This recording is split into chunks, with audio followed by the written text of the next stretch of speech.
जी इन friend India और pride में आप सभी का स्वागत है। यहाँ पे देखिए हम यूजीसी नेट यूनिट 8 हिंदी नाटक विधा से संबंधित यूनिट के तहत सिंदूर की होली नाटक का वाचन कर रहे हैं और ये उसकी दूसरी कड़ी है। पहली कड़ी में आपने सिंदूर की होली के संबंध में जितने भी इम्पोर्टेंट फैक्ट हो सकते हैं उनको इंक्लूड करते हुए हमने कथानक के संबंध में बताया कि इस नाटक में क्या है, कौन से महत्वपूर्ण पात्र हैं और किस तरीके से ये 3 अंकों में विभाजित पूरा नाटक है। जिसमें हम पहली कड़ी को ही देख रहे थे, पहला अंक देख रहे थे जो कंप्लीटली खत्म नहीं हुआ था और ये उसका सेकंड पार्ट है। आपने नाटक में देखा कि किस तरीके से जो है एसडीएम जो होता है और वो एक लोगों से रिश्वत के तहत देखा जाता है कि एक संबंध में ही कोशिश करते हैं मरवाने की और यहाँ पे मनोरमा चंद्रकला और साथ ही साथ जो पात्र के रूप में होते हैं यानी जो वहाँ का एक डिप्टी कलेक्टर होता है, घूसखोरी लेके किस तरीके से 10,000 रुपए लगाए जाते हैं और इस तरीके से उस लड़की को, निर्दोष लड़के को मार दिया जाता है। अब दिक्कत ये है कि उसकी ही बेटी जो होती है जो यहाँ पे आप देखेंगे चंद्रकला, उसका प्रेम संबंध उससे होता है और जब उसे ये पता चलता है कि उसके मूल्य को उसके मारने की वैल्यू 10,000 लगाया गया है तो बहुत ही विचलित होती है। और मनोरमा जो कि वैधव्य जीवन व्यतीत करती है इनके ही घर में रह के, तो यहाँ पे जब एक दूसरे से ये मुलाकात होते हैं तो बहुत सारे प्रश्न निकल के आते हैं। मनोरमा गंभीर होकर कहती है, अच्छा तो उसका मूल्य केवल 10,000, मैंने ही उसे उस दिन अमूल्य समझ लिया और इसलिए निष्प्रयोजन ये चित्र बनाने लगी। हुआ क्या था कि मनोरमा जो वैधव्य जीवन व्यतीत कर रही थी वो चंद्रकला के घर में ही रहती थी और उसने चंद्रकला ने जब भी उसे देखा था तो एक चित्र बनाने की बात की थी, तो मनोरमा जो चित्र बना के लाके इसे देती है तो उसे नहीं पता है कि आज जो है उसको मार दिया गया है। तो मनोरमा कहती है कि मुझे नहीं पता था कि उसका 10,000 मूल्य लगाएँगे उसको मारने के लिए। और ये निष्प्रयोजन ये चित्र बनाने लगी केवल अपनी कला का परीक्षा देने के लिए, कला के अमूल्य के लिए संसार में जगह नहीं, तो अब इसे मैं क्या करूँ? तो ये कहना है मनोरमा का। यहाँ पे क्वेश्चन गलत ये हो जाता है कि मनोरमा ने क्या कहा, चंद्रकला ने कहा, क्योंकि बहुत गंभीर बातें दोनों में होती हैं। अब जो चित्रकला के संबंध में मनोरमा अपनी ये चीज़ें कहती है, तो चंद्रकला जो है, वो कहती है मुझे दे दो या अपने पास रखो। यानी चित्र क्योंकि अब जिसका चित्र बनाएगा वो तो जीवन में रहा नहीं, तो वो कहती है मुझे दे दो या अपने पास रखो। मनोरमा कहती है अपने पास, तो वो क्वेश्चन मार्क लगाती है मैं अपने पास कैसे रख सकती हूँ? ये आग है और तुम्हारे पास भी नहीं, तुम क्या करोगी? क्योंकि जो जीवन में है ही नहीं उसको हम अपने पास या तुम्हारे पास क्यों रखें? चंद्रकला कहती है तो फिर क्या होगा इसका? मनोरमा कहती है माहिर ने कहा था, फिर कुछ सोचकर, उसका विवाह हो चुका है ना? चंद्रकला हाँ, लेकिन उसका विवाह नहीं होना चाहिए था। मनोरमा तो इस तरह तो मेरा विवाह भी नहीं होना चाहिए था। मनोरमा वो है जिसके जीवन काल में बहुत ही शुरुआत में ही शादी हो गया था। चंद्रकला कहती है इसमें क्या संदेह है? मनोरमा कहती है लेकिन मेरे लिए तो संदेह है। 8 वर्ष की थी, तभी मेरी शादी हो गई थी। 2 वर्ष के बाद ही वो मर गए। तब से इधर 8 वर्ष बीत गया। एकाएक चुप होकर चित्र ध्यान से देखने लगी। यानी 8 वर्ष की थी जब शादी हुआ, 2 वर्ष के बाद पति मर गया। तब से इधर 8 वर्ष का जीवन इसने व्यतीत किया, कुल 18 वर्ष के लगभग। और एकाएक वो चुप होकर चित्र ध्यान से देखने लगी। चंद्रकला यानी जो डिप्टी एसपी की बेटी होती है वो चंद्रकला कहती है तुम्हें अपने विधवा होने का दुख नहीं है? मनोरमा कहती है विस्मय के स्वर में दुख, और गंभीर होकर कहती है जिस वस्तु का अनुभव हुआ ही नहीं उसके अभाव का दुख क्या होना चाहिए? चंद्रकला कहती है तुम क्या कह रही हो? मनोरमा कहती है चुप होकर वो सोचने लगती है। चंद्रकला कहती है हाँ हाँ, तुमने मुझे स्तंभित कर दिया, ये तुम कैसे कह सकती हो? मनोरमा मुस्कुरा कर कहती है ध्यान रखिए मनोरमा और चंद्रकला कौन है? चंद्रकला वो है डिप्टी जो एसपी है उनकी बेटी है। मनोरमा जो वैधव्य जीवन व्यतीत करी है, चंद्रकला से 2 साल मनोरमा छोटी है। वो 20 साल की 18 साल की है। मनोरमा को जीवन में कोई रंग मिला नहीं, वैधव्य जीवन व्यतीत करी, लेकिन चंद्रकला को लगता है कि नहीं, परंपरावादी सोच के अकॉर्डिंग देखा जाए तो उसे उसी जीवन में रहना चाहिए, वैधव्य जीवन में। मनोरमा अपने दुख में भी मुस्कुरा कर कहती है संसार तो ईश्वर में है, फिर माया है कहाँ? चंद्रकला लेकिन ईश्वर और माया की बात कहाँ से आ पड़ी? बात तो थी ये चित्र क्या होगा, यानी अब इसको कौन रखेगा? मनोरमा कहती है कि यह चित्र किसी प्रकार उसकी स्त्री के पास भेज देना चाहिए। चंद्रकला लेकिन वो क्या करेगी? अगर वह अशिक्षित हुई, उसके भीतर कला की भावना ना हो तो तुम्हारे चित्र का क्या मूल्य निकलेगा? मनोरमा कहती है कला की भावना किसके भीतर नहीं होती है। शिक्षा और कला का संबंध कुछ नहीं है। कला का आधार तो है विश्वास और शिक्षा का संदेह। इन दोनों को एक ही साथ रख देना, दो शत्रुओं को बात कर एक साथ समुद्र में फेंक देना है। ये काम माहिर से हो सकेगा। किसी तरह ये चित्र उसकी स्त्री के पास पहुंचना चाहिए। माहिर अली, जो कि सब इधर उधर करता मुंशी होता है उनका। चंद्रकला कहती है, खूब कह रही हो, चित्र वनमाया है, मैंने और भेज दूं उसके पास। मनोरमा, दान कर दो अपनी तरफ से, उसे इसकी जरूरत है। चंद्रकला कहती है, दूसरा बना दो। मनोरमा कहती है, लेकिन वो कैसे होगा? चंद्रकला कहती है, क्यों नहीं होगा, इसे भी तो तुम्ही ने बनाया है। मनोरमा उसे चित्र का मतलब समझाती है, कहती, लेकिन इसका आधार तो साकार था, यानी तब वो मूर्त रूप में था। यहाँ निराकार तो कला की वस्तु नहीं है ना। चंद्रकला चित्र की ओर संकेत कर इसी को देखकर। मनोरमा, लेकिन तो फिर वह चित्र ना होकर फोटो हो जाएगा, यही भेज दो। चंद्रकला कहती, ओह, तुम तो हट कर रही हो, इसका उपयोग वह किस रूप में करेगी? मनोरमा गंभीर होकर उसकी ओर एकटक देखती हुई, दिन को इसकी पूजा करेगी और रात को अपने हृदय पर रखकर सो रहेगी, यानी सोएगी। चंद्रकला, ओह, तुम्हारा व्यंग बड़ा निष्ठुर होता है। तुम्हारा हृदय इतना सूखा है, ना मालूम इसमें कला की भावना कैसे जाग पड़ी। मनोरमा कहती है, इसका मतलब कि कीचड़ में कमल नहीं उगना चाहिए, लेकिन जो स्वभाव है वो कमल ताल के कीचड़ में उगेगा, लेकिन गंगा के बालू में नहीं। यही तो लोग नहीं समझते। गंभीर होकर वो कुछ सोचने लगती है। चंद्रकला कहती है, क्या सोच रही हो? मनोरमा कहती है, यही तो तुमने अभी कहा है, मेरा व्यंग निष्ठुर होता है। चंद्रकला कहती है कि मैं समझती हूँ ऐसा ही है। तुम उस अभागिनी स्त्री के साथ व्यंग कर रही हो, उसके पास चित्र भेजोगी जिसका संसार आज सूना पड़ा है। मनोरमा, इसलिए तो कहा चित्र भेज दो, वो फिर किसी अंश तक भर उठेगा। सहानुभूति शब्दों में व्यक्त नहीं हो सकती बहन, कुछ तो करना चाहिए।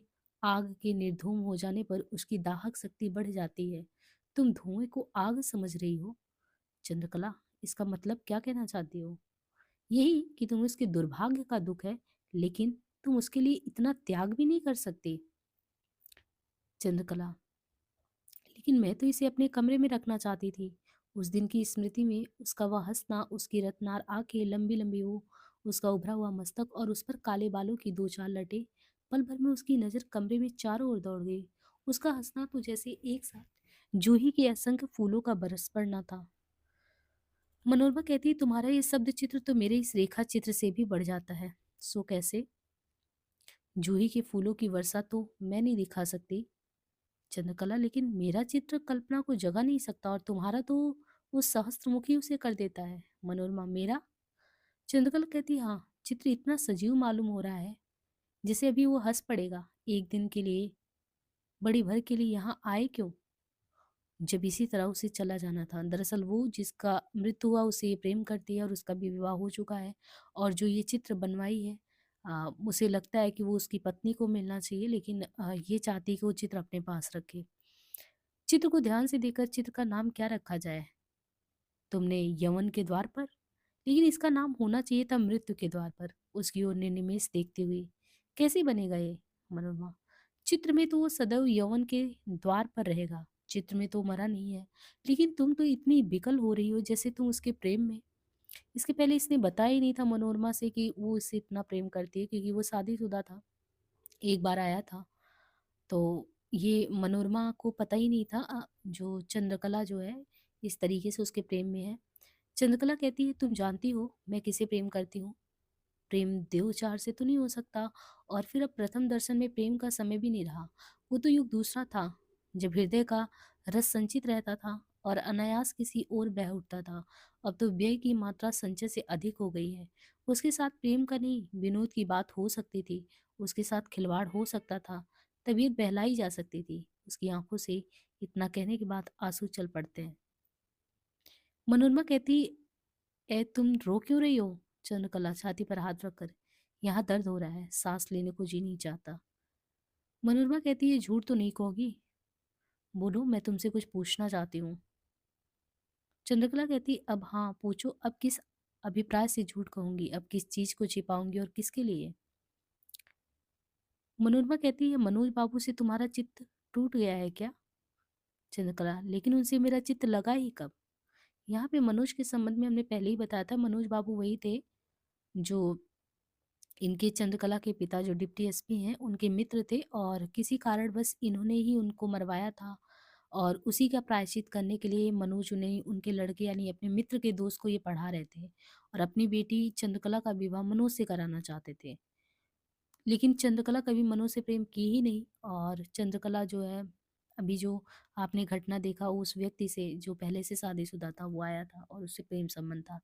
लेकिन मनोरमा को लगा कि नहीं, वो तो मनोज बाबू से ही प्रेम है। और अभी यहाँ पे देखेंगे कि दरअसल मनोरमा भी मनोज बाबू से प्रेम करती है और मनोज भी मनोरमा को करता है। तो वो स्पष्ट पूछना चाहती है कि क्या हुआ, तुम मनोज बाबू से तुम्हारा चित्त टूट क्यों गया? चंद्रकला कहती, मेरा तो चित्त कभी लगा ही नहीं। मनोरमा कहती है, क्या कह रही हो? कभी नहीं? तब तुमने क्यों कहा कि मैं जानती हूँ तुम किसे प्रेम करती हो? चंद्रकला, लेकिन उस समय तो किसी प्रकार जीवन के साथ समझौता करना था। फिर तुमने सत्य की कसौटी जो रख दी। आज मैं भी विधवा हो गई। अब ये कह रही है आज मैं भी विधवा हो गई, तो ये मनोरमा बिल्कुल विचलित हो गई कि ये क्या कह रही है। मनोरमा कह रही कि छी, क्या बक रही हो तुम? चंद्रकला, तीक्ष्ण है ना, बहुत ही कठोर सत्य है। तब फिर सत्य के लिए क्यों? सत्य तीक्ष्ण होता है। मनोरमा, तुम्हें अपनी मर्यादा का भी ख्याल है कि नहीं? मान लो यही बात है तो तुम्हें इस तरह रोना चाहिए। कोई सुनेगा तो क्या कहेगा? चंद्रकला, कोई सुनेगा कैसे? मैं किससे कहूंगी? तुमने सुन लिया इसलिए कि मेरा सर्वस्व चले जाने पर सत्य, ये अंतिम आधार भी जाने लगा, बस इसलिए? एकाएक कुर्सी पर बैठकर चित्र से अपना मुंह ढक लेती है। मनोरमा उसके पास जाकर उसके सिर पर हाथ रखती है, धीरे धीरे उसके बाल पर हाथ फेरने लगती है। इतने में मुरारी लाल का प्रवेश होता है। चंद्रकला जल्दी से उठती है, चित्र को मेज पर रखकर शीघ्रता से उसकी ओर देखकर भीतर निकल जाती है। मुरारी लाल, क्या हो गया जी से? इसकी आंखें तो लाल हो रही है जैसे रो पड़ी थी। उसके पिता उसे समझते नहीं है। मनोरमा संकोच के स्वर में, मैं अब यहाँ से जाना चाहती हूँ, इसी से उन्हें। मुरारी लाल आगे बढ़कर कुर्सी पर बैठती हुई, तुम जाना चाहती हो? क्यों? तुम्हारा कहीं घर नहीं है ना? मनोरमा, कहीं घर बनाऊंगी। मुरारी, यहाँ पे जो मुरारी लाल है अपना एक गलत ही प्रयोग करता है मनोरमा के साथ, यानी गलत संबंध बनाने की कोशिश करता है। और मुरारी लाल कहता है, तब यही घर है या बुरा? उसका हाथ पकड़कर ध्यान से उसका मुंह देखते हुए, तुम्हें यहाँ कोई कष्ट है? मनोरमा कहती है कि संसार की सीधी भाषा में जिस चीज को लोग सुख समझते हैं वो तो मुझे यही 2 महीनों से मिल रहा है। समय पर स्वादिष्ट भोजन और सुख की नींद, सुंदर वस्त्र, संसार का सुख तो इन्हीं वस्तुओं में सीमित है। और फिर गंभीर होकर, ये सब होते हुए भी तो ये आपका घर है, मुझे अपना घर बनाना है। मुरारी मुस्कुराने का प्रयत्न कर, लेकिन मेरे घर को ही अपना घर समझ लेने में तुम्हें अड़चन क्या है? मनोरमा कहती है कि कानून और कला का साथ नहीं हो सकता ना। गंभीर होकर, कानून दंड देगा, कला क्षमा करेगी। कानून संदेह करेगा, कला विश्वास करेगी। अपना हाथ खींचकर मेज की दूसरी ओर खड़ी होती है। मुरारी कहता है, तुम्हारा हृदय प्रेम से नहीं। मनोरमा ओठ पर उंगली रखकर, इसलिए कि मैं विधवा हूँ। मुरारी, लेकिन तुमने तो अपने प्रेमी का मुख भी नहीं देखा। तुम्हें इसका कोई ज्ञान भी है कि प्रेम क्या होता है? मनोरमा, इन आंखों से तो कभी नहीं देखा, लेकिन कल्पना की आंखों से नित्य देखती हूँ, नित्य। 20 वर्षों का वो स्वस्थ, 20 वर्ष का सुंदर सम्मोहक शरीर, चंद्रमा सम्मुख, कमल सी आंखें, कमान सी भौहें, घने काले नीलम से चमकीले बाल, वो स्वरूप इस समय मेरे सामने आ गया है। देखिए तो शायद आपको भी दिख पड़ जाए। मुरारी अन्वयस्क भाव से, मुझे तो दिख पड़ रहा है। ये चित्र यही तो नहीं है? अरे, ये तो रजनीकांत का चित्र है, उस लड़के का। ये रजनीकांत वही लड़का है जिसको इन लोगों ने 10,000 में सौदा करके उसकी मौत का सौदा 10,000 में हुआ है। और इस मूर्ख को खुद ही नहीं पता कि उसकी बेटी जो है इसी रजनीकांत से प्रेम करती है। अब ये जब चित्र देखते तो उसको ये गलत फहमी हो जाता है कि मनोरमा उससे प्रेम करती है। मुरारी को लगता है ऐसा, और रजनीकांत को ही मरवाया गया था जिसकी वजह से इसकी बेटी अपने आप को उसके प्रेम में इतना पाती है कि वो विधवा समझ लेती है। उस लड़के को देख के शौक हो जाता, पर इसे पता नहीं कि इसकी बेटी भी उसे प्रेम करती है। मनोरमा चित्र की ओर देखती हुई, अच्छा नहीं बनाया क्या? मुरारी, बिल्कुल वैसा ही जैसा वो था वैसा ही। ये चित्र तुमने क्यों बनाया, किस लाभ से बनाया? मनोरमा की ओर देखता है, इस चित्र से तुमको क्या फायदा था? मनोरमा, कला की साधना अपने लाभ के विचार से नहीं होती। गुलाब खिल रहा था, बसंत आ रहा था, आधी रात को पूर्णमासी का चंद्रमा धरती की ओर देख रहा था। उसे देखकर मेरी कल्पना और भावना उत्तेजित हो उठी। मैंने उसका चित्र बना दिया। मुरारी, तुम भी एक समस्या ही हो। ये आपको कैसे मालूम? इसलिए कि मैं तुम्हें समझ नहीं पाता। लेकिन आप इसकी कोशिश करते ही क्यों हैं? तो क्यों ना करूं? हरगिज नहीं, आप ही सोचिए। दूसरों के दंड की व्यवस्था तो आप करते हैं, आपके दंड की व्यवस्था कौन करेगा? और ये उचित भी नहीं। कई दिनों से आप इस तरह का संकेत कर रहे हैं, आप अपनी मर्यादा बोल रहे हैं। मैं विधवा हूँ, मेरे साथ परिहास का कोई अर्थ नहीं है। मैं तो इसे केवल परिहास नहीं, सत्य बनाना चाहता था। सत्य का बना लेना इतना सरल होता तो फिर संसार में झूठ का नाम निकल जाता, या कम से कम शराबी की शराब, हत्यारे की हत्या, चोरी की चोरी, चोर की चोरी, ये सब कुछ सत्य हो उठता, इन चीजों की बुराई निकल जाती। अच्छा, तो तुम कहाँ जाओगी? मैं तुम्हें रोकना नहीं चाहता, तुम जहाँ जाना चाहती हो स्वतंत्र हो। मनोरमा मुस्कुरा कर कहती है, सत्य का सूत बहुत कच्चा था, कितना जल्दी टूट गया। आप मुझे रोकेंगे क्यों? कड़े स्वर में, मैं तुमको बुलाने भी तो नहीं गया था। आपको लड़की, यही वो मनोरमा इनसे कहती कि आपकी लड़की यानी जो चंद्रकला है, उसने मुझे बुलाया था चित्रकला सीखने के लिए। मैं यहाँ मजदूरी करने आई थी, इसमें आपकी कोई बड़ी अनुकंपा तो नहीं है। और अगर आपकी इच्छा हो तो मैं स्वीकार कर लूंगी, क्योंकि मैं यहाँ आपके यहाँ सम्मान के साथ रही, इसके लिए मैं आपकी कृतज्ञ हूँ। बस शायद अब आप प्रसन्न हो जाए, क्षमा कीजिएगा। पुरुष आंख के लोलुप होते हैं, विशेषता स्त्रियों के संबंध से। वो भी मृत्यु सैया पर भी सुंदर स्त्री इनके लिए सबसे बड़ा लोभ हो जाती है। तुम चुप नहीं रहोगी? भय की बात तो मैंने सीखी ही नहीं। लाल आंखों का असर अगर मेरे मन पे कुछ भी पड़ता तो अब तक तो मैं कब का खो बैठती अपना चरित्र, और अब तक नरक की सबसे निचली तह में पहुंच गई होती। एक चित्र मैंने आपका बनाया है, एक चंद्रकला का, एक मनोज का, और एक चौथा चित्र ये है। चित्र उठाकर तीनों चित्र आप लोग ले लीजिए, इसे मैं ले जाऊंगी। मुरारी, पता नहीं रजनीकांत को इस समय क्या दशा होगी, जीता होगा या मर गया होगा। मनोरमा, ओह, मेरे लिए क्या? घड़ी भर के लिए यहाँ रुकना? मेरी कला का ये सम्मान, इतना सुंदर चित्र अब तक मेरे कलम से नहीं बना, यही मेरा अंतिम चित्र होगा। मुरारी, अंतिम क्यों? मनोरमा, मैं ऋषिकेश जाऊंगी, रंग और कलम गंगा में फेंक कर माला लूंगी अब।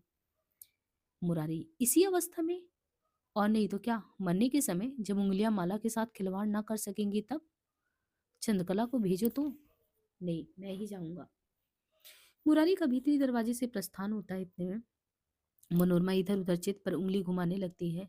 माहिर अली जो उसका मुंशी होता है और मनोज शंकर की बातें करते हुए, अब यहाँ पे जो उसका दोस्त मनोज शंकर क्योंकि बाहर पढ़ने गया होता है, मुरारी बराबर पैसा भेजता रहता है ताकि मनोज को ये ना पता चले कि उसके पिता का हत्यारा यही है। माहिर अली क्योंकि हमेशा से मुंशी रहा है, इसके साथ रहा है, तो सारी बातें जानता है। अब यहाँ पे जो है मुरारी जो है भीतरी दरवाजे से प्रस्थान करता है, उधर से माहिर और मनोज आते हैं। माहिर अली कहता है, ना कहिएगा, अभी अभी, अब आप सब नहीं जानते, मेरी तबीयत घबरा गई है। माहिर अली बिस्तर और चमड़े का सूटकेस बाईं ओर की गोल कोठरी में लेकर चला जाता है। मनोज आगे बढ़कर मेज के पास कुर्सी पर बैठता है और मनोरमा के हाथ से चित्र लेकर देखने लगता है। मनोज शंकर, प्रश्न तो हो? मनोरमा कहती, मैं? मनोज, हाँ, तुम। यहाँ और कोई है क्या जिससे पूछ रहा हूँ? वाह, कितना सुंदर चित्र बनाया है। चित्र देखने में जैसे तन्मय हो जाता है। मनोरमा उसकी ओर देखती रहती है। ये चित्र बिल्कुल कल्पित है। मनोरमा, नहीं, एक लड़का यहाँ कई दिन हुए आया था, और इसी परगने का कोई जमींदार था। उसके बाप को मरे अभी साल भर भी नहीं हुआ, और उसे भी, जैसा कि सुनती हूँ, किसी राय साहब और ऑनरेजी मजिस्ट्रेट ने मरवा दिया। मनोज, ओह, माहिर अली इसी के संबंध में कह रहा था क्या? मालूम होता है अब हंस देगा, कितना प्यारा चित्र है, इतना सुंदर और सरल यौवन के द्वार पर। तुम्हारी ये भावना अभी नहीं मरी? एकाएक गंभीर उठता है। मनोरमा, आज से तुम्हारी परीक्षा थी ना? थी तो, लेकिन अब परीक्षा नहीं दूंगा। राजनीति का काम करना है क्या? नहीं, तब बीमार हूँ। गहरी सांस लेता है मुरारी और चंद्रकला का प्रवेश होता है। मुरारी, मनोज, तुम कहाँ? परीक्षा क्यों नहीं दी? मनोज कहता है, जी नहीं था। मुरारी, ऐसे क्यों कह रहे हो? मनोज कहता है, कोई लाभ नहीं। मुरारी, रुपया नहीं मिला क्या? मिला तो, तब क्यों चले आए? रुपया मिला इसलिए परीक्षा छोड़कर चला आया। लेकिन मैं पूछता हूँ, क्यों, किस लिए? लेकिन मैं भी कहता हूँ इसलिए कि अभी 15 दिन हुए, मुझे 400 रुपये आपने भेजा था, फिर 200 और क्यों भेज दिया? बस तुम्हारे आराम के लिए। आपको केवल 600 रुपये वेतन मिलते हैं, और 600 आपने मुझे भेज दिया। घर का काम कैसे चलेगा? इसकी चिंता तुम्हें क्यों हो रही है? इस संदेह में कि इस प्रकार आपके नैतिक पतन की संभावना है, अपना सारा वेतन मुझे देकर आप अनुचित रीति पर अपने लिए रुपए? मुरारी, हो सकता है, लेकिन इसमें तुम्हारा क्या प्रयोजन? मनोज चित्र उठाकर, आप कह सकते हैं, यदि यह मारा गया हो तो इसमें आपका अपराध किस अंश तक होगा? उसने तीव्र दृष्टि से उसकी ओर देखा। मुरारी संदेह हुआ, ये तुम्हें क्या हो गया है? मनोज गंभीर होकर, आज 15 दिन से बाबूजी को बराबर मैं स्वप्न में देखता हूँ। मेरा मानसिक रोग बढ़ चुका है। जोर में सांस लेकर कलेजे से लौ उठकर जैसे आंखें फोड़ कर निकल जाना चाहती है। यही दशा रही तो मैं 10-5 दिन भी नहीं जी सकता। मेरे मरने से आपको क्या लाभ होगा? मुरारी लाल की ओर ध्यान से देखने लगता है। मैं तुम्हें अपने पुत्र से किसी अंश में भी कम नहीं समझता। मैं तुम्हें मार डालना चाहता हूँ, ऐसा सोचते हो? जिसके लिए चोरी करे वही कहे चोर। मनोज कहता है कि 10 वर्ष का समय निकल गया। आप रुपए के बल पर मुझे विनोद और ऐश्वर्य में अंधा बना देना चाहते हैं, जिसमें मैं आपसे ना पूछूं कि उन्होंने आत्महत्या क्यों की। बाबूजी ने आत्महत्या क्यों की? जो जो समय बीतता जा रहा है ये रहस्य मुझसे दूर होता चला जा रहा है, लेकिन मेरे मन में, मेरी अंतरात्मा में जो आग लगी वो कितनी दारुण है, आप उसे देखना नहीं चाहते? इस तरह कब तक मेरा प्राण बचेगा? मुरारी उद्विग्न से हो देखने तक उसकी तरफ देखता है। सामने की ओर में कई आदमी उसको एक चिनोला लेकर प्रवेश करते हैं और बंगले के बरामदे में उतार देते हैं। मुरारी चौंक कर देखता है और आगे बढ़ता है, बरामदे में पहुंचता है। मुरारी, है ये रजनीकांत? अंत में हो गया, मरवा ही डाला उसे बदमाश ने। यानी रजनीकांत का भी क्लियर पता नहीं था, लेकिन अभी पता चला कि उसको मार दिया गया है। चंद्रकला जल्दी से लाश के पास जाती है। रजनीकांत आंख खोल देता है और चंद्रकला की ओर देखने लगता है। उसका सिर फट गया है, खून की धार सिर से होकर नीचे पैर तक चली गई है, जिसमें कुर्ता धोती रंग गई है। चंद्रकला क्षण भर उसकी ओर देखती है। चंद्रकला आह, अब भी मुस्कुराहट। फिर रोमांच से अपना मुंह दबाती हुई भीतर चली जाती है। माहिर अली वहीं फर्श पर रजनीकांत की लाश के पास बैठा है। माहिर, आह, मार डाला, बदमाशों ने, हड्डियां टूट गई। मुरारी झुक कर रजनीकांत की ओर देखने लगता है। और यहाँ पे ये जो पहला अंक होता है नाटक का वो समाप्त होता है। यहाँ से दूसरा अंक शुरू होता है। और दूसरे अंक में ये है कि बंगले के बरामदे में आगे की ओर कुर्सी रखी है, बीच में सामने की ओर एक आराम कुर्सी है। उसके दोनों बंगलों से होकर 4 काठ की कुर्सियां वृत्ताकार में रूप में रखी हैं। संध्या हो रही है। मनोज बरामदे की बाईं ओर के गोल कमरे से निकलता है। सामने आकर बाहर की ओर देखता है। कांसी सिल्क का कुर्ता और बंगाली तौर पर दाईं ओर से बाईं ओर को रेशमी चादर डाले, धोती भी बंगाली ढंग की चूनर नीचे को लटकते हुए पहने, पैर में पंजाबी जूता है। शरीर की गठन तो सुदृढ़ है, लेकिन उसकी आंखें नीचे की ओर बस रही हैं, जिससे उसकी चिंता का पता लगता है। वहीं खड़ा खड़ा बांसुरी बजाने लगता है। भीतर की ओर से मनोरमा का प्रवेश। बरामदे में मनोरमा आती है, कहती है, मुझे भी सिखला दो। घूमकर, क्यों? जानते हो रात को मैं बहुत कम सो पाती हूँ। लेकिन क्यों? मनोरमा, क्यों? मैंने तो कभी नहीं कहा कि तुम रात को ना सो। कहा है कभी? मनोरमा, मुझे नींद नहीं आती है। अच्छा, तो फिर बांसुरी बजाने से नींद आएगी? नींद की दवा तो सुंदर रही। नींद नहीं आएगी तो यूं ही समय तो सुख से बीतेगा। लेकिन ये तुम कैसे जानती हो कि बांसुरी बजाने में सुख होता है? मेरा तो स्वास्थ्य इसी में बिगड़ गया, डॉक्टर कह गए हैं। अभी नहीं। क्या कर रहे हैं? क्या क्या कर रहे हैं? देह दबा रहे हैं। देह दबा रहे हैं? मुस्कुरा कर, तुम भी तो मनोरमा परिहास समझ रहे हो? चल कर देख लो। कभी सिर पर हाथ रखते हैं, कभी छाती पर, कभी बाह पर, कभी जांग पर। मैं तो समझती हूँ को खिलवाड़ कर रहे हैं। मनोज शंकर, वो उसके साथ खिलवाड़ कर रहे हैं और तुम मेरे साथ खिलवाड़ कर रही हो। मनोरमा धरती की ओर देखने लगती है। क्यों? मनोरमा गंभीर होकर, ठीक उसी तरह जिस तरह वे खिलवाड़ कर रहे हैं। मनोज, नहीं, उनका खिलवाड़ घड़ी दो घड़ी, दिन दो दिन का है, लेकिन तुम्हारा तो शायद मेरे जीवन के साथ ही समाप्त होगा। उसका अंत तो मेरा अंत है ना। मनोरमा, अभी केवल 2 महीने हुए, तुमने मुझे देखा है तो बस 2 ही महीने में खिलवाड़ भी प्रारंभ कर रखा है तुमने। मनोरमा, मैंने? हाँ, तुमने। मनोरमा, यदि मैं सीधे शब्दों में कह दूं कि तुम झूठ कह रहे हो, तुम्हारे हृदय को चोट पहुंचेगी। लेकिन मैं ये चाहती नहीं। मैंने तुम्हारे साथ किसी तरह का खिलवाड़ नहीं किया। मैं तुम्हें चाहती हूँ, तुम्हारे साथ एक प्रकार की आत्मीयता का अनुभव भी करती हूँ, लेकिन तुम जिस मोह में पड़ गए हो वो तो भयंकर है। मनोज, भयंकर है? भयंकर है बहुत ही। चंद्रकला उस लड़के पर इतनी रीझ गई कि उसके लिए बीमार पड़ गई। हम लोगों को अपने से महान होना है मनोज। तुम्हारे साहब भी मुझसे प्रेम करने लगे हैं। दशाश्वमेध घाट पर भिक्षुकों में एक एक टुकड़े के लिए द्वंद्व चल पड़ता है। वे सभी भूखे रहते हैं ज्ञान के लिए। वहाँ लेस मात्र भी झगड़ा नहीं है। उन्हीं भिक्षुकों की तरह हो गई है तुम्हारी ये पुरुष जाति। मनोज उसकी ओर उद्विग्न होकर देखने लगता है। इस तरह क्यों देख रहे हो तुम? तुम ही कहो। मैं विधवा हूँ। इस ज्वालामुखी को यदि मैं कुछ समय के लिए छिपा भी लूं, तब भी मैं किसी की बन तुम्हारी या डिप्टी साहब की बन पाऊंगी? मनोरमा, आज नहीं समझा तो फिर चंद्रकला की तरह तुम्हारे लिए भी कोई नहीं, कोई आशा नहीं बचेगा। मनोज बांसुरी बजाने लगता है। मनोरमा थोड़ी देर तक उसकी ओर देखती रहती है। नहीं मानोगे मनोज, इसमें भी बुराई है? मनोरमा कहती है, इसमें एक प्रकार का विष है, एक प्रकार की नशा है। मैं तो अब बिना इसके जी नहीं सकता। मनोरमा, विषाद का स्वर ना बजाकर आनंद का स्वर बजाया करो। सुई लेकर जीना अच्छा नहीं है मनोज। कहीं आनंद है भी यूं ही? मनोरमा, कहाँ आनंद नहीं है? चित्तवृत्ति का निरोध, योग, और यही आनंद है। जो चाहते हैं वो ना चाहो, आनंद तुम्हारा है और तुम आनंद के। मैं तो जीना नहीं चाहता, मनोज का कहना है। तो मनोरमा कहती है, तब मरना चाहते हो, यही ना? मरना ना चाहो, जीवन तुम्हारा है। तुम्हें समझ लेना कठिन है। मनोरमा कहती है, डिप्टी साहब के लिए भी मैं समस्या ही हूँ, और तुम्हारे लिए भी। मैं क्या करूँ, किसके किसके लिए रोऊं? अपने लिए, तुम्हारे लिए, साहब के लिए, अथवा चंद्रकला के लिए? चंद्रकला की दवा के लिए डॉक्टर आए हैं। हम मरीजों की दवा कौन करेगा? चंद्रकला का रोग असाध्य है, लेकिन हम तीनों का तो संघातक हो गया है। मनुष्य, मेरा रोग तो तब तक अच्छा नहीं होगा जब तक मैं जान ना जाऊं कि इन्होंने आत्महत्या क्यों की। पुरुष का सबसे बड़ा रोग स्त्री है, और स्त्री का सबसे बड़ा रोग पुरुष। ये रोग तो मनुष्यता का है, और शायद मनुष्यता के विकास के साथ ही साथ इसका भी विकास हुआ। हाँ, पहले इसकी कुछ विशेष अवस्था थी, लेकिन अब तो इस रोग का आक्रमण सभी अवस्थाओं में हो जाता है। इस चिरंतन रोग के साथ तुम्हारा एक और रोग है, मैं समझती हूँ।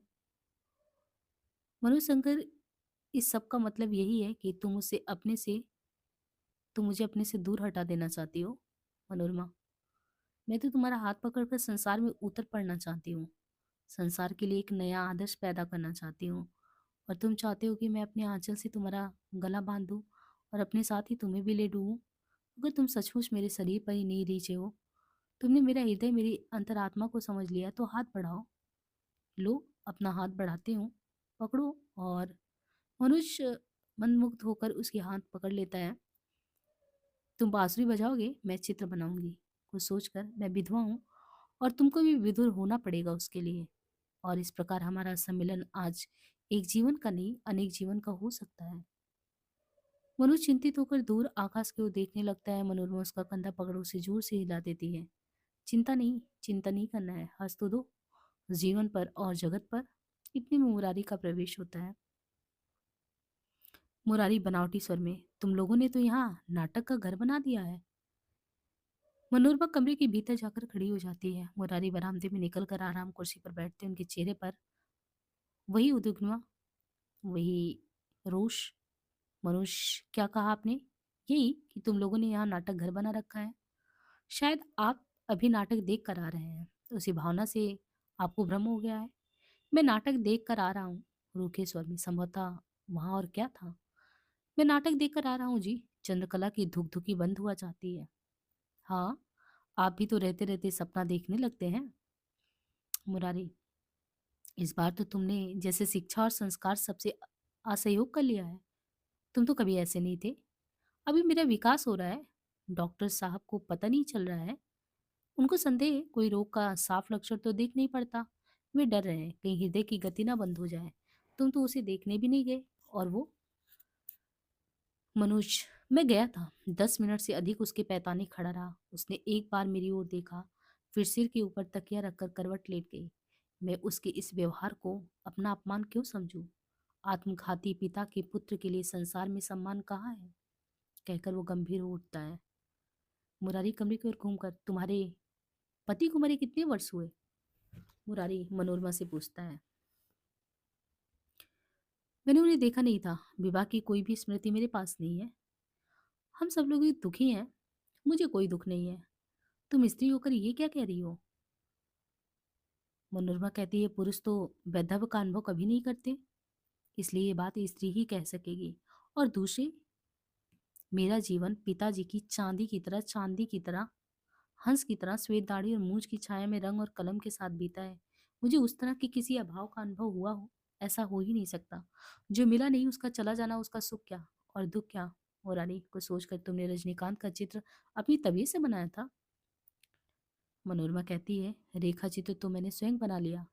मेरा विचार था यहाँ से चले जाने पर उसमें रंग भरूंगी, लेकिन चंद्रकला ने मुझे बहुत मजबूर कर उसे पूरा करवा दिया।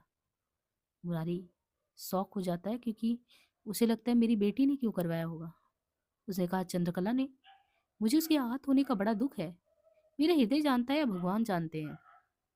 मनोज, और उसी दुख में चंद्रकला बीमार पड़ी है। आप जानते हैं मैं मनुष्य की कमजोरियों का कितना निष्ठुर आलोचक हूँ, इसलिए मैं उसकी बीमारी को नाटक समझ रहा हूँ। लेकिन मैं तो समझता हूँ। एकाएक चुप हो गए। मनोज, आपने देखा ही नहीं, ये जब उसकी लाश लाकर रखी गई, वो किस तरह उसकी ओर आकर देखने लगी और किस तरह मुंह में रुमाल डालकर भाग गई। यहाँ ठहरती तो रो पड़ती। मुरारी गहरी सांस लेकर, उसका हृदय बहुत कोमल है ना। उसका घाव उसकी घाव को देखकर वो घबरा उठी हुई, उसी घबराहट में ऐसा किया होगा। नहीं तो जिस दिन तुम्हारा पत्र मिला था उस दिन वो घबरा उठी थी। मनोज, संभव है मेरे कल्याण की भावना उसके हृदय में है, लेकिन लेकिन क्या? जाने दीजिए, कुछ नहीं। नहीं नहीं, कह दो क्या कहना चाहते हो। वो बात आपसे कही नहीं जा सकती। दो डग आगे बढ़कर बाहर देखने लगता है मुरारी। लेकिन मैं तो उससे अधिक तुम्ही को असावधान पा रहा हूँ। मनोरमा, डॉक्टर साहब को यहाँ तो भेजो। मनोरमा आती मनोरमा का प्रस्थान होता है। मनोज, मैं असावधान हूँ? मुरारी, हाँ। तुम अच्छी तरह जानते हो कि मेरी भविष्य की आशा है क्या। मैं तुम दोनों को किस रूप में देखना चाहता हूँ, यानी अपनी बेटी और मनोज का विवाह कराना चाहता है। मनोज, वो तो मैं जानता हूँ, लेकिन केवल आपके चाहने से वो पूरा तो नहीं हो जाएगा। हम दोनों एक दूसरे से कितनी दूर हैं, इसका ध्यान भी तो आपको रखना होगा। लेकिन ये दूरी तुम्हारी ही बनाई हुई है। मनोज, नहीं, मैंने इस दूरी के लिए कोई ऐसा काम किया ही नहीं। लेकिन मुझे इसका अधिकार भी तो है, अगर मैं अपने लिए ये उपयोगी समझूं। तो मुरारी कहते हैं, इसे मैं अपना और तुम्हारा दोनों का दुर्भाग्य समझूंगा। अभी जो तुमने इस विधवा का हाथ पकड़ा था, यानी मनोरमा का, इसका अर्थ मैं क्या समझूं? मैं भी कभी तुम्हारी अवस्था का था। इन चीजों को मैं खूब समझता हूँ। मनोज उद्विग्न में, यह विधवा आप नहीं है। जानते हैं, जानते हैं इसके बारे में। अग्नि है ये, हलाहल है। कोई भी पुरुष उसे छू कर या पी कर जी नहीं सकता। उसका हाथ मैंने इसलिए नहीं पकड़ा था कि मैं उसे स्त्री बनाऊंगा। उसका हाथ तो मैंने इसलिए पकड़ा था कि मैं जीवन भर अविवाहित रहूंगा। बांसुरी बजाता है। मुरारी झपट कर कुर्सी से उठते है और उसके हाथ से बांसुरी छीन लेता है। मनोज कई बार सिर हिलाकर घोसवारे को नीचे थूकता है। इतनी जल्दी क्यों पड़ी थी? मुंह से उसके खून आ जाता है। मुरारी, मुझे गोली मारकर तुम बांसुरी बजा रहे हो? किसी को गोली मारना यदि वीरता है तो गोली मारकर बांसुरी बजाना तो वीरता से बढ़कर वीरता और महानता से बढ़कर महानता है। यदि ये मुझसे संभव हो सके तो मैं जरूर समझूंगा कि मैं बड़ा हूँ, मनुष्य से बड़ा हूँ। मुरारी, मनुष्य से बड़ा तो केवल देवता होता है। हाँ, उस हालात में मैं केवल देवता ही हूँ।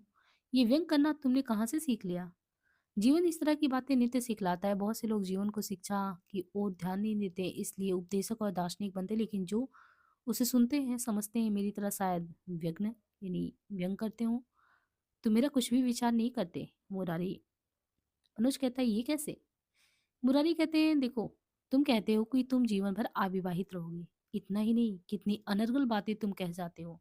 10 वर्ष का समय बीत गया, मेरा व्यवहार तुम्हारे साथ कैसा रहा तुम स्वयं जानते हो। मनुष्य, मेरा दुख मेरी आत्मा में सब ओर से व्याप्त हो चुका है। यदि मैं व्यंग ना करूंगा तो मैं जीवित नहीं रह सकता, मुझे मरना होगा। आपकी यही इच्छा हो तो कहिए, मैं अपना रास्ता स्वयं ढूंढ लूं या बदल लूं। मुरारी, मैं तो अपना सब कुछ छोड़कर तुम्हें सुखी करना चाहता हूँ। यही करता रहा हूँ, यही करता रहूंगा। मेरी इच्छा ये नहीं थी कि रजनीकांत मारा जाए, लेकिन भगवान से रुपए ले लेना मैंने बुरा नहीं समझा। ये भगवंत ही था जो इनको पैसे दिया था। उसने दूसरों को लूट कर रुपया इकट्ठा किया। यदि इसे लूटना भी माना जाए तो उसे लूट लेना मैंने कुछ बुरा तो नहीं किया। इसके अलावा तुम्हारे विदेश में जाने की समस्या भी तो हल हो गई, यानी जो पैसे लगे थे वो भी सॉल्व हो गया। मनोज गंभीर होकर, तो फिर रजनीकांत की हत्या का प्रधान कारण मेरी विलायत यात्रा है, जिसके लिए मैंने कभी इच्छा की ही नहीं। यहाँ तक कि मैंने कभी स्वप्न भी नहीं देखा। जीवन और शक्ति के उस लोक में मुझे क्या मिलता? मैं वहां किस आशा से जाता? मुरारी, सिविल सर्विस के लिए। यही तो आप नहीं समझते कि मैं मृतक जिसका भूत जी रहा हूँ आज 10 वर्ष से, वो सिविल सर्विस की इच्छा क्यों करता है? तुम अपने को मृतक कह रहे हो? अवश्य मैं मृतक तो हूँ ही, मैं आत्मघाती पिता का पुत्र किसी बड़े पद, किसी बड़ी मर्यादा के लिए मैं नहीं बनाया गया हूँ। जब तक मैं ये ना जान जाऊँ उन्होंने आत्महत्या क्यों की आत्महत्या? उन्होंने तब तक एकाएक वो गंभीर होकर कुछ सोचने लगता है। मुरारी उद्विग्न के स्वर में, ओह! मालूम हो जाएगा। जल्दी क्या है? जिसके लिए मनोज काँपते हुए स्वर में, लेकिन हो जाएगा, कभी मालूम। इसी में तो संदेह है। उस समय मैं 12 वर्ष का था, आज मैं 22 वर्ष का हूँ। एक युग पूरा हुआ चाहता है, एक नई पीढ़ी आया जाती है, लेकिन ये रहस्य उन्होंने आत्महत्या क्यों की, अभी ज्यों का त्यों है। यदि मैं आज मर जाऊं, मुरारी जैसे सचेत होकर, तो क्या होगा? ये गुप्त बोझ मेरी आत्मा को दबाए रखेगा, इस जन्म में, दूसरे जन्म में, तीसरे जन्म में। स्वर के साथ ही उसका शरीर में कांपने लगता है। मुरारी, आत्महत्या उन्होंने की थी, ये तो मैं जानता हूँ, लेकिन क्यों, किस लिए, इस संबंध में तो मुझे कुछ नहीं पता। मनोज चौंक कर, आप अभी छिपाना चाहते हैं? तब तो शायद बांसुरी की जगह मुझे पिस्तौल लेना होगा। उसका मुंह भयानक हो उठता है और उसका शरीर आंधी के समय पेड़ की तरह हिलने लगता है। मुरारी भय और आवेश में, तुमसे किसी ने कुछ कह दिया क्या? तुम मेरी ओर इस तरह क्यों देख रहे हो? ईश्वर जानता है, इसमें मेरा कोई अपराध नहीं। तुम व्यर्थ मुझ पर संदेह कर रहे हो। वे मेरे मित्र थे, हम दोनों का सारा लड़कपन, जवानी का दोपहर भी साथ बीता है। संसार जानता है कि हम लोग दो शरीर एक प्राण थे। कभी मनोज की ओर तो कभी धरती की ओर देखते हैं। उनके मुख का रंग एकाएक बिगड़ कर ताल और लाल में, अंत में काला। उनकी सांसें बेग से चलने लगती है, जिससे उनकी छाती उठने लगती है। बाएं हाथ से अपनी आंख मलने लगता है। मनोज क्षोभ और अवहेलना की दृष्टि से उसकी ओर देखता है। मनोज कड़े शब्द में, कहते चलिए, क्या कहूँ अब कुछ कहना ही नहीं है। उंगलियों को कड़ी कर बायां हाथ सिर पर रखता है मनोज। अंगूठे के नीचे उसके बायां कान इस तरह दबकर ऊपर को खिंच जाता है गुस्से में। सूत्र रूप में नहीं, व्याख्या के रूप में। सूत्र काल तो चला गया, अब तो व्याख्या काल है। घड़ी दो घड़ी की व्याख्या में 10 वर्ष के सूत्र साफ हो जाएंगे, उनका व्यर्थ व्यक्त हो जाएगा। बस कहते चलिए, तुमसे मुझे बड़ी आशा थी, मुरारी का कहना है। मनोज कहता है, आपकी आशाएं वैसी ही रहे और कुछ और भी बढ़ जाए। मुझे इस योग्य बना दीजिए कि मैं आसानी से उनका, आपकी आशाओं का बोझ उठा पाऊं। आप अपना उपकार कीजिए। चंद्रकला के मन में कोई जगह नहीं बना सका। इसलिए नहीं कि मुझ में पुरुषत्व नहीं था, या मुझ में वो कला, वो कौशल नहीं था जिसे एक और हजार चंद्रकला आंचल पसार कर भीख मांगती है। मेरे पास केवल एक वस्तु नहीं थी। रजनीकांत की मुस्कान में जो जादू था, उसकी हंसी में जो कंपन, जो मस्ती था, उसकी अबोध आंखों में, उसके अबोध हृदय का जो आशापूर्ण प्रतिबिंब था, वो मेरे पास नहीं था। मेरी शिक्षा, संस्कार, सब ओर से मेरा संयम और बड़प्पन बेकार साबित हुआ। मेरे मन में विषाद की आग जो जलती रही। इसलिए चंद्रकला के लिए मुझ में कोई आशा नहीं रही। उसने देख लिया, मुझ में जो कुछ था सब नीरस था। दूसरी ओर रजनीकांत एक सुंदर सपने की तरह, बांसुरी हिलाकर एक अधूरी तान की तरह उसके सामने आया, और क्षण भर में भी वो जीत गया, मैं हार गया। मैं पराजित होकर जी भी रहा हूँ। जीने का मतलब मेरे यहाँ रहना, इस वातावरण में मुस्कुराकर, स्त्री के लिए ज्ञान और विद्या का कोई मूल्य नहीं है। फिर मुस्कुराकर, प्लेटो के प्रजातंत्र में कवि को कोई स्थान नहीं मिला था। स्त्री के प्रेम तंत्र में बुद्धि और ज्ञान को कोई स्थान नहीं मिलता है। मुरारी, लेकिन तुम्हारा उसके चरित्र पर इस तरह का दोष लगाना, किसके चरित्र पर? चंद्रकला की? मैं नहीं समझता। तुम साफ कह रहे हो कि वो उसे प्रेम करने लगी, और कैसे कहा जाता है? मनुष्य कहता, अच्छा, तब तब यही कि तुम्हें ये कहने का अधिकार क्या है, किसी के चरित्र पर इस तरह का आक्रमण? मनुष्य कहता है कि इस चरित्र का नया संबंध, अगर वो उसे प्रेम करने लगी तो इस प्रकार उसका चरित्र और निखर गया, इसमें बुराई है कहाँ? इसमें बुराई नहीं है मनुष्य, बिल्कुल नहीं।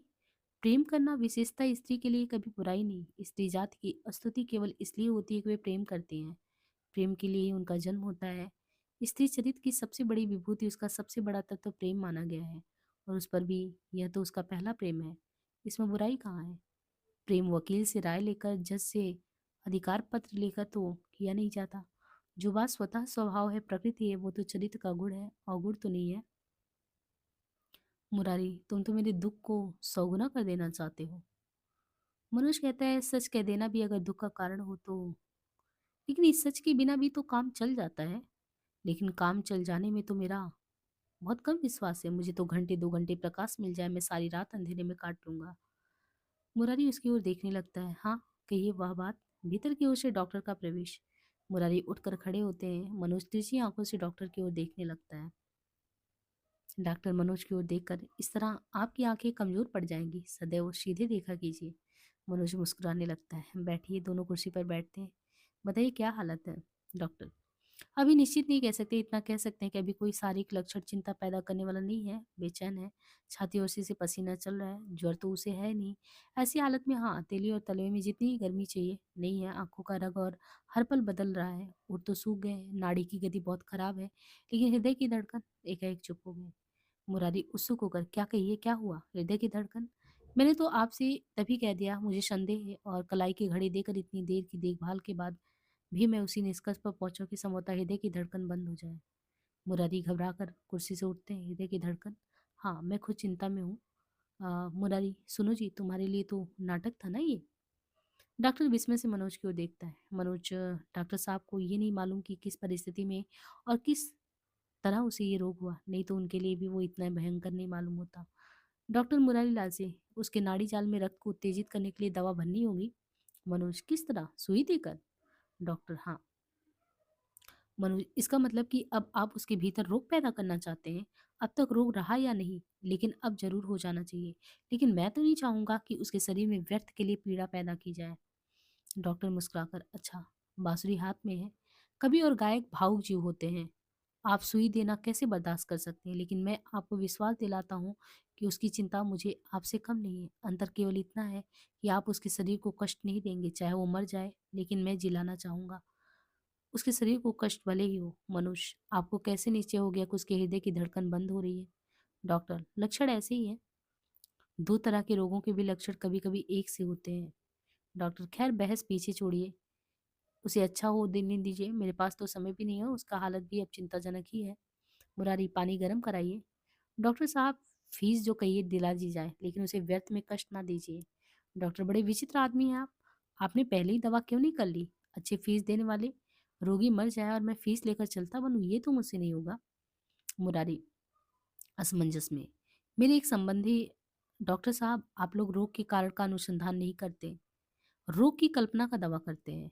नतीजा ये है कि आप लोग संजीवनी लिए ही हैं, और मृत्यु संख्या नहीं तो बढ़ती जा रही है। चंद्रकला की चिंता आप ना करें, मैं उसकी दवा कर लूंगा। घंटे भर के बाद आप इतना भी नहीं समझ सके, उसका रोग शारीरिक नहीं बल्कि मानसिक है। उसके मस्तिष्क के चेतन कीटाणु आकस्मिक आघात से सहसा क्षुब्ध हो उठे हैं। आप बार बार हृदय की धड़कन बंद कर रहे हैं। डॉक्टर साहब की फीस अगर 4 रुपए हो तो कृपया 40 देकर इन्हें विदा कीजिए। मैं उसे 10 मिनट में अच्छा कर लेता हूँ, मुझे स्वयं उस तरह का रोग हो जाता है। हाथ पैर में लकवा मार जाता है, जी बैठ जाती है, आंखें अंधी हो जाती हैं। छाती पर हाथ रखकर, लुकुट कर, सिर फोड़ कर निकलने लगता है। डॉक्टर, 1 मिनट में स्वाभाविक नाड़ी की गति कितनी है? डॉक्टर रुके स्वर में, 70 से लेकर 80-85 तक। अधिक से अधिक कितनी? 130 तक मौत हो जाती है। मनोज, एक बार 1 मिनट में मेरी नाड़ी की गति 165 बार हो गई थी। मैं भी जी रहा हूं ना? डॉक्टर विस्मय से, और ताप कितना था? बिल्कुल स्वाभाविक, 98 या उससे कुछ ऊपर। डॉक्टर साहब, मानसिक बीमारियों में आप लोग कुछ नहीं कर सकते।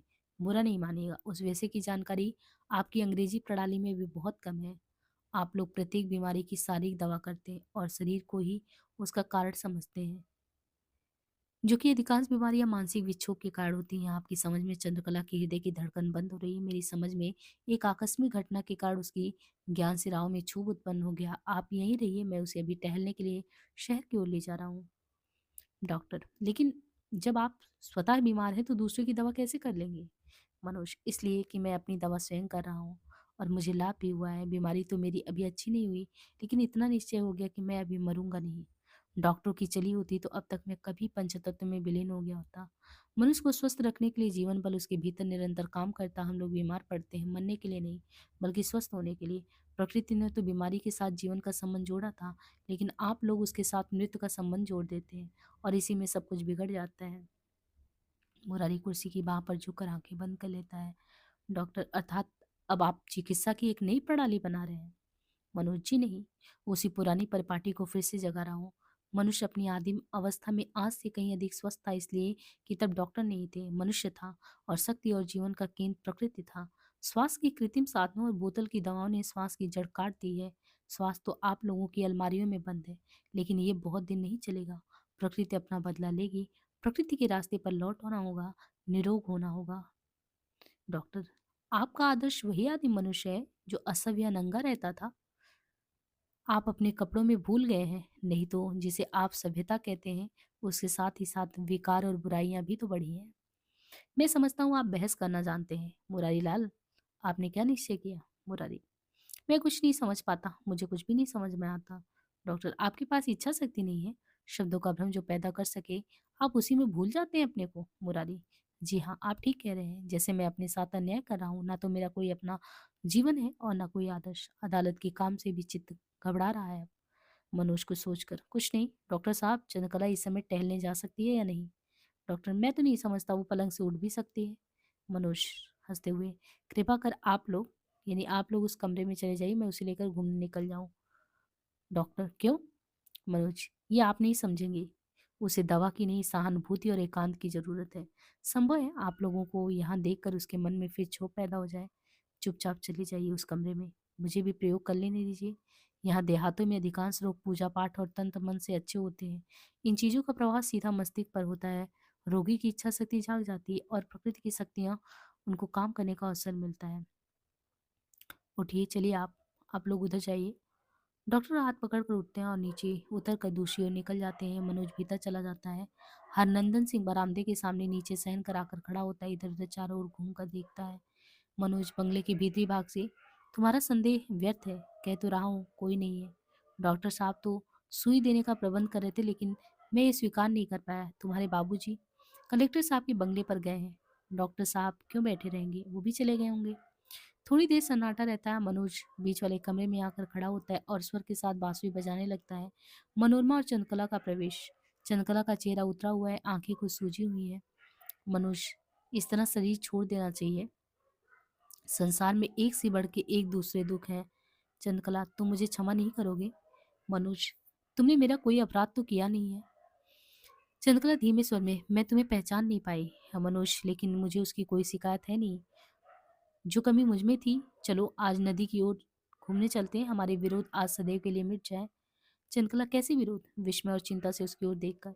मनोज, जो साधारणता प्रकट तो कभी नहीं हुई, लेकिन जो हम दोनों की आत्मा से व्याप्त हो चुके थे और जिनके कारण हम लोग आज सदैव के लिए। चंद्रकला निराश होकर उसकी ओर देखती है। मनोज अपना हाथ उसके कंधे पर रख देता है। तुम्हारी आंखों में अभी भी संदेह है, उसे मिटा डालो, निकाल डालो उसे। अभी कहा नहीं जा सकता। तुम्हें कितने साहस और धीरज से काम लेना पड़ेगा। उसे एक हल्का धक्का देकर, जाओ कपड़े बदल आओ, शाम हो रही है, देर ना हो। इस प्रकार क्यों देख रही हो? घड़ी दो घड़ी नहीं, दिन दो दिन नहीं। अगर इसी तरह खड़े होकर हम लोग जीवन भर कहते सुनते चले जाएं, तभी वो अंतर नहीं मिट सकता। वो तो स्वभाव और प्रकृति का अंतर है, हमारे जीवन का आधार है वो। चंद्रकला का प्रस्थान। मनोरमा इस समय कमरे की उस ओर की दीवार पर उंगली से रेखाएं खींच रही है। दीवार पर भी चित्र बनेंगे क्या? मनोरमा उसकी ओर घूमकर, बन सकते हैं। ये इतना महान चित्र जिसे हम संसार कहते हैं, शून्य के आधार पे बना, लेकिन मैं तो अब चित्र नहीं बनाऊंगी। वही चित्र मेरा अंतिम था।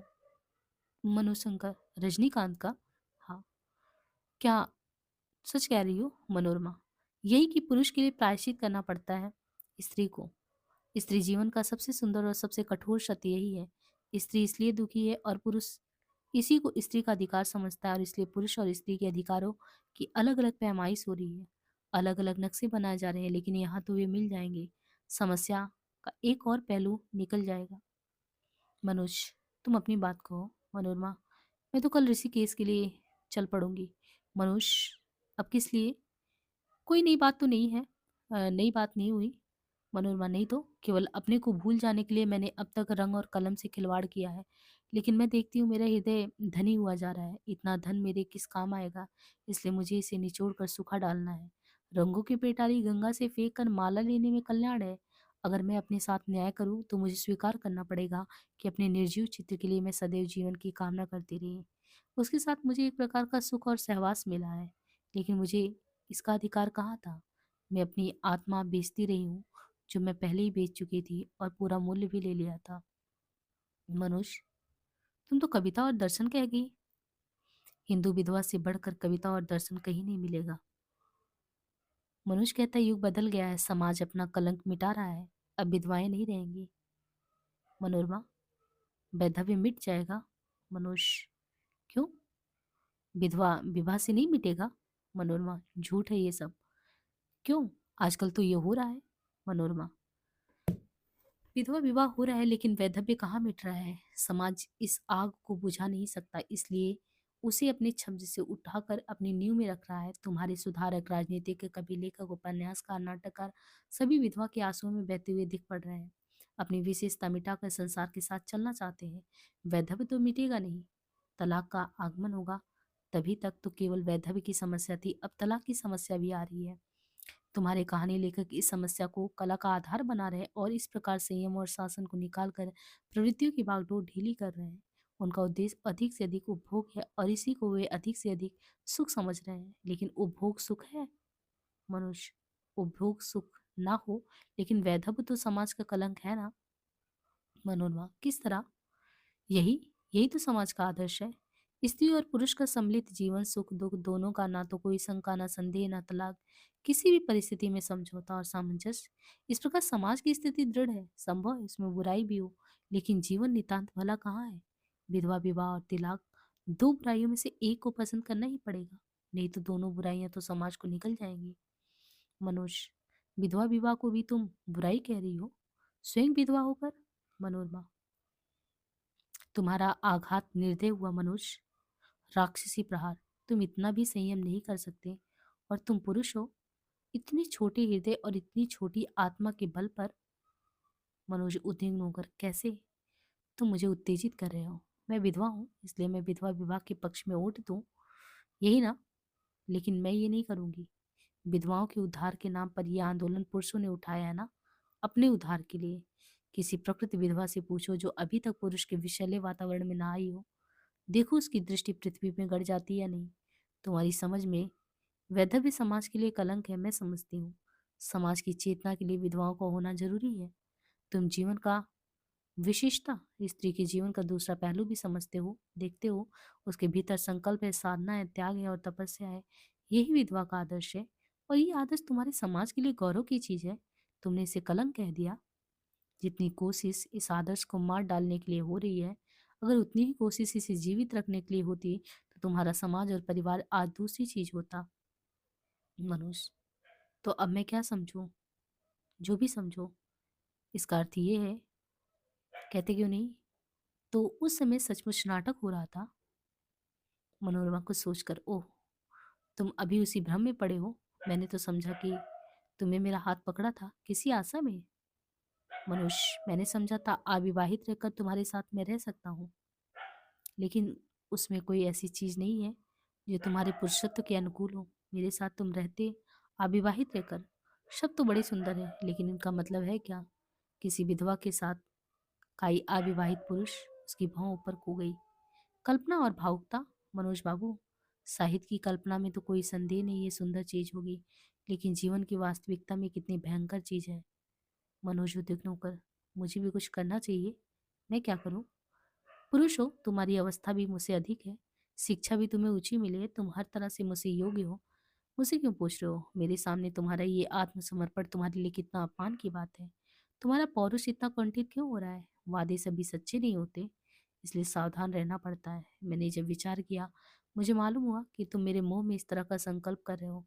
तुम्हारे मन में मेरे प्रति विकार बना रहेगा।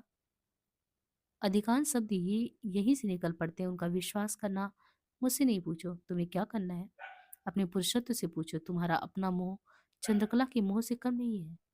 वो स्त्री है ना, इसलिए तुमसे क्षमा चाहती है, और तुम आत्मज्ञान का उपदेश दे रहे हो। उसे क्षमा कर दो, इस समय तुम्हारा प्रधान काम यही है। लेकिन किस तरह? मनोरमा, पहले ये स्वीकार कर लो कि तुम भी मोह में हो, और वह भी मोह में है। न तुम उससे अच्छे हो और न वह तुमसे बुरी है। मनोज गंभीर होकर सोचने लगता है। वो अपना मोह छिपा नहीं सकी। ऐसा अनुमान करना कि वो रजनीकांत को अपने पुरुष के रूप में प्रेम करने लगी है, ठीक नहीं है। उसके हृदय पर उसकी हंसी और सरलता, साथ ही उसके सुंदर शरीर का मोह प्रभाव पड़ा था, जो समय के साथ ही स्वयं मिट गया। लेकिन उसका घायल हो जाना, और वह भी संघातक रूप में, जिसमें बहुत कुछ दोष उसके पैदा करने वाले मुरारी महाशय का है, ये सब मिलकर पहाड़ हो उठा। वो संभाल नहीं पाई। बहुत कुछ बुराई तो मेरे चित्र से हुई। शिव ने जैसा विष पचा लिया, उसी तरह तुम भी इस बुराई को पचा लो, इससे तुम्हारा पुरुषत्व दमक उठेगा। मालूम होता है आ रही है रास्ते में ये सब हो जाए, तुम लोग लौटो नए जीवन और नई आशा के साथ। मनोज चुपचाप उसकी ओर देखने लगता है। चंद्रकला 2 आगे बढ़कर रुक जाती है। मनोज घूमकर उसकी ओर देखता है। मनोज उखड़ते हुए शब्दों में हाँ, कहता है कि कब की आई हो? आओ आगे चलते हैं हाथ पकड़कर। दोनों उसी तरह हाथ पकड़े हुए बंगले के बाहर निकल जाते हैं। मुरारी का प्रवेश होता है। मुरारी, तुम्हारा यहाँ आना मंगल हुआ। मैं अब बच जाऊंगा। मनोरमा, क्या है? जैसे नींद एकाएक टूट गया हो। मुरारी कहता है, तुमने वो कह दिया जिसकी मुझे आशा नहीं थी। तुम सच में देवी हो। मनोरमा, आपने कुछ सुन लिया क्या? मुरारी, कुछ नहीं, मैंने सब सुना। 10 वर्ष की आग शायद अब बुझेगी। तुम्हारा असली रूप मैंने आज देखा है। मनोरमा, मैं अपनी प्रशंसा नहीं चाहती। मुझसे जिस का भी जो उपकार हो जाए, विधवा जीवन तो केवल सेवा और उपकार का है।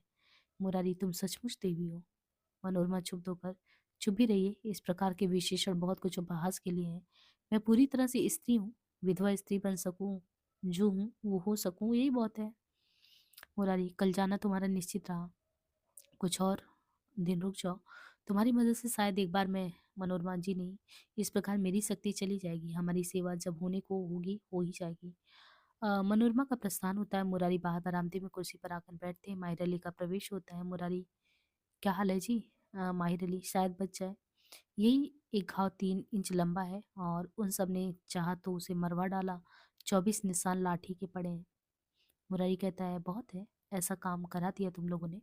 माहिर, उसकी चोट देखकर मुझे चक्कर आने लगा, लेकिन उसके मुंह पर तब भी मुस्कुराहट थी। मुस्कुराहट? कैसे? उस दिन की तरह नहीं, इतनी चोट और दर्द, लेकिन उसके सफेद दांत अब भी जैसे निकल पड़ रहे। वैसे ही राय साहब मिलना चाहते हैं उसे। मुरारी, अब हरगिज नहीं, मैं बदनाम हो जाऊंगा। इस तरह और भी उसका मुंह देखना नहीं चाहता मैं।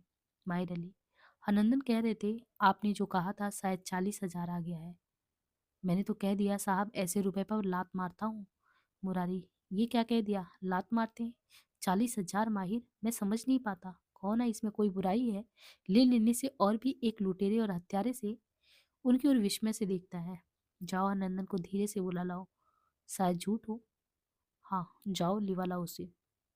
माहिर अली, मैं तो ऐसा नहीं कर सकता, उस बच्चे की हालत अभी तक बेहोश है। मुरारी, यानी मुरारी पैसे के लिए कहता है, इसका रुपया निकल जाना रजनीकांत के लिए भी अच्छा होगा। अच्छा, अपने लिए नहीं, तुम्हारे ही बात सही, रजनीकांत के लिए रुपया उससे ले आओ। मरने की कोई संभावना है नहीं, उसके ये सारा रुपया उसे दे दिया जाए। माहिर अली कहता है, मैं जाता हूँ, लेकिन मेरी राय में मुमकिन है वो मर जाए। यानी उसका नौकर कहता है कि जाना, मतलब कि जाना क्या, ये उससे जो है उसकी इच्छा के विपरीत ये लगता है। मुरारी कहता है, मरना होता तो कल शाम की चोट से अब तक वो मर गया होता। मैं समझता हूँ इससे बढ़कर उस बेईमान को कोई दूसरी सजा नहीं देने वाला कोई। तुम क्यों नहीं समझते? इसी रुपए के बल पर वो ऑनरेरी मजिस्ट्रेट हुआ, राय साहब हुआ। इसका जहर इसी तरह निकलेगा। मैंने सोच लिया, इसमें कोई बुराई नहीं है। तुम जाओ। माहिर अली कहता है, मैं जाऊंगा, लेकिन इसका नतीजा? मुरारी कहता है, उसकी जान का खतरा तो है नहीं ना? माहिर, वो चारों ओर से घेर कर मारा गया है, जान को खतरा हो सकता है। आज अदालत में छोटा बड़ा सब किसी ने उसे बेईमान को गाली ही दिया है। मुरारी, ठीक है, उसको कई ओर से सजाएं मिली, जाओ। खड़े क्यों हो? और माहिर का प्रस्थान होता है। मुरारी लाल भीतर आ जाता है और यहाँ पे इस तरीके से दूसरा अंक समाप्त होता है और इसके बाद हम करेंगे तीसरा अंक। और बस ये 3 ही अंकों का नाटक है, बहुत बड़ा नाटक नहीं है। तीसरा अंक नेक्स्ट में देखेंगे पार्ट में। आज के लिए इतना ही, धन्यवाद।